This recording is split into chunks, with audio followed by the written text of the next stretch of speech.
Well,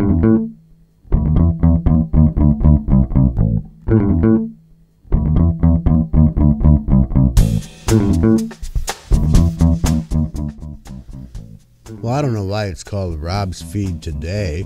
It only comes out once a week, if that. Well, welcome back to Rob's Feed Today. This is episode number 90, and I'm Rob Schendel. Maybe you're a college student living in a dorm. Maybe you just live in a small studio apartment. What you need to do is get over to dormco.com/Rob. Once you're there, you'll find all kinds of items specifically designed for folks living in small spaces. That's dormco.com/Rob. So first off, I talked about the lighting. Well, my light bulb blew. It shouldn't be an effing big deal, right? Wrong. It's this little Sylvania 25-watt light bulb. I don't use anything more because the whole color perspectives and everything gets all screwed up. Some problems I wouldn't have. I would not have these problems if I did an audio podcast. Well, it's easy enough. Just go to Jewel, pick it up, $4.39 for a 2-pack, I believe. That's if I remember to buy it. Well, last week I tried to go without it, and I did a whole episode, and I rejected it. I've never done that before. I rejected an episode. So that was actually the first episode 90. This is now the current episode 90. Well, I am back. I published that episode last week. I rejected it, largely on a content basis, I guess, but the lighting just wasn't correct, and I just didn't have the energy. I wasn't feeling well 2 weeks ago when I spoke to you last, and I'm feeling okay now, except I'm tired. And it's so fucking cold. I suppose in the long run it's not all that cold, but right now the widget on the desktop tells me it's 12 degrees here in Chicago. I have no idea what the wind chill is. And I went out today because I had to cover my rent check, so I went to the bank. You know, it's wonderful to have the money to pay your rent. It's another thing, totally different thing to have it sitting here on your desk and not have it in the bank account. So as much as I really had wished I'd gone to the ATM Sunday and deposited it, I had to do it today. Once I got out there, though, there was some sun, and it was not windy at all. I don't even recall putting. I brought gloves with me. I didn't put them on. I had my hoodie on to cover my ears and never put it up. So it wasn't all that bad, but it's too damn early to have temperatures this low, and we have snowbanks. They're not big ones, but I'm not looking forward to this. A friend of mine tweeted that, "Oh my God, here in New York it's 32 degrees. Oh, thank God, I'm going to Orlando for this conference." Oh, 32 degrees, poor baby. I was smiling because, I really didn't even realize that it was this cold outside when I woke up this morning until I logged into Facebook. My friend George had this message that said, "Remember, children, layer."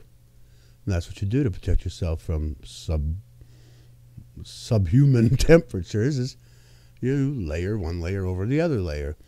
A little pocket of air between the layers, that's called insulation. But you know me, I'm one. If I didn't have to wear a shirt, I wouldn't wear a shirt at all. And as a matter of fact, in my bartending career over all the years, I've spent at least half of it bare-chested right behind the bar. Of course, I looked better when I did that too, but yeah. So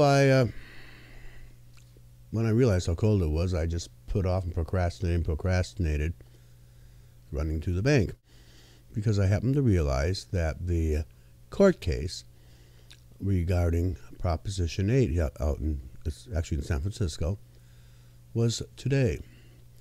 And I got the live feed, and they call this Perry versus Schwarzenegger or something. Now what this is if you recall, the people of California voted in what is called Proposition 8 to overturn a court's decision that said people of the same sex could marry in that state. And they voted against it. And another court now, more recently, said that that was illegal. You can't overturn, people can't vote on whatever, So that's where this is at right now. And it was so interesting, though, listening to and watching the court proceedings. And I did get the feeling that the justices, and they looked, like you typically would think, was older gentlemen with the black robe on and tie, and they did seem to be in favor of the equality in marriage. But I had to get going to the bank, so they had a 10-minute recess, and I left. When I came back, the same feed had switched to a different court, a different case, and I don't really know what happened. I think what happened was that they listened to all the arguments and went home, and adjourned to render a decision. I hope that's what it is, but I don't know. So if you have any more current information for me, please let me know. And then on the other side of the planet, or at least the country, the issue of Don't Ask, Don't Tell, that's in hearings, I guess. I don't even know. I've been hibernating so much. I'm not really up to snuff on all these things. But I do know that asshole from Arizona, John McCain, it's so tragic. There was one day when I remember my mother and I talking that, this would have to be 10, 12 years ago. Well, that John McCain, for a Republican, he's all right. He's pretty damn good. Not so these days. A fucking hypocrite. And he just won't listen to reason. He is the most evil thing. And he gave us Sarah Palin too. So, although I want to hat my hat off to Joe Lieberman. Now, here's an interesting change. Joe Lieberman, who was Al Gore's running mate back in the year 2000, turned out to be pretty much of an asshole himself. He was not renominated in his party's primary for re-election, so he ran as an independent from the state of Connecticut.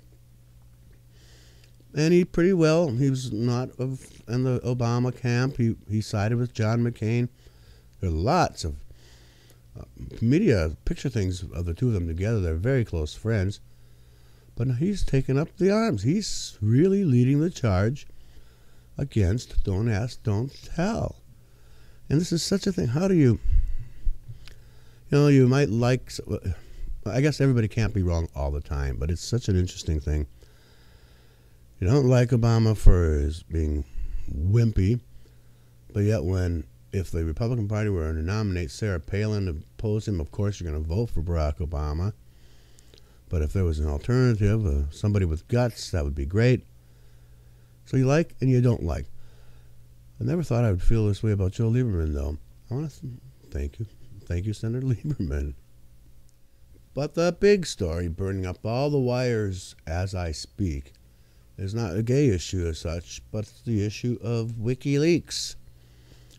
Julian Assange, Assange, has been arrested in Britain under a Swedish warrant, a warrant issued by the country of Sweden, on some sort of trumped up rape. I can't say, allegedly for some rape charges. So, there. But everybody and his brothers after this guy because he's treasonous. He's this. And that his website called WikiLeaks leaked information that was about our war efforts in Afghanistan and Iraq, and we're putting the people in danger. He's such a security risk. He should be tried for treason and shot by a firing squad. And well, it's not treasonous. First off, he's not an American citizen. There. Second, and this is really what bothers me the most of this whole thing, he's He's provided a vehicle for what used to be known as journalism, investigative reporting. The state of journalism today sucks big time. Most mainstream news sites do little more than what I do here for you. I mean, just me in my one-room apartment. Look at websites, and I tell you about what I read. I click on a link, copy an image, put it up on the screen for you to see. That's about the extent of journalism these days. Back in the days, back when there was the Woodwards and the Bernsteins and Watergate exposures, and well, there's very little of that. The reason being, budgets. These big mega news corporations don't want to invest in the time, the money, and the personnel into this really investigative journalism. So it doesn't get done. Up rises Fox News, and up rises Twitter. You can't get all your news from Twitter. I do, but you can't. I'm not the New York Times. So along comes little WikiLeaks, and they just pass on information that's been submitted to them. I hardly think that's treasonous. Had the journalists been doing their job in the first place, there would be no need for WikiLeaks.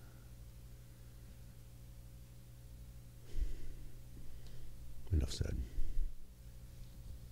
Last time I spoke to you, I talked about having writer's block, but that's not the case this week. So I'm going to keep a few of these thoughts for the next episode. If you're new to Rob's Feed, thank you for stopping by. Hope you liked what you saw. Please come back. Please subscribe. And if you're in iTunes, please rate and comment. We really need your support. And having said all that, till next time, that's all I'm going to say.